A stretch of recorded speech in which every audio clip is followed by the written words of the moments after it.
সত্যবতী গৌর লীলা করেন গৌর রায়, কোনো কোনো ভক্তবান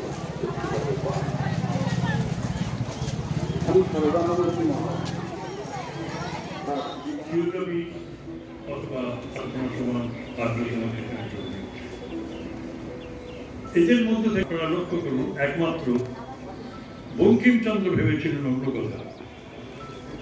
তিনি গভীরভাবে ভারতীয় ধর্মভাবে উজ্জীবিত, আপনারা সবাই জানেন, লেখাপড়া পড়েছেন, লেখাপড়ি পড়েছেন। বললেন যে আমি একটা ঐতিহাসিক পটভূমি বলে দিচ্ছি, এটা আপনাদের শুনে যাবে।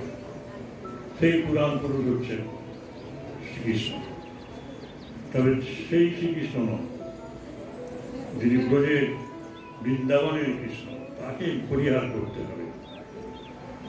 ওটা যুক্তিগ্রাহ্য নয়, ও ভাবনায় পরিপূর্ণ।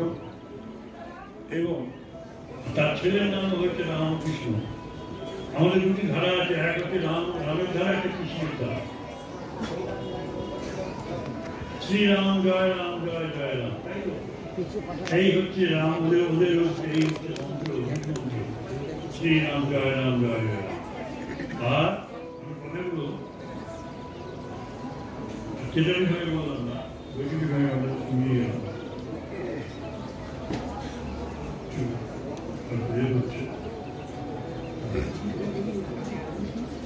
অল্প সব হয়তো কাপছাড়া হয়ে গেল।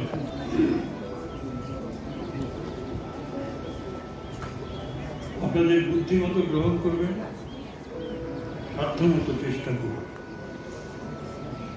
কিন্তু সাধ্যমতো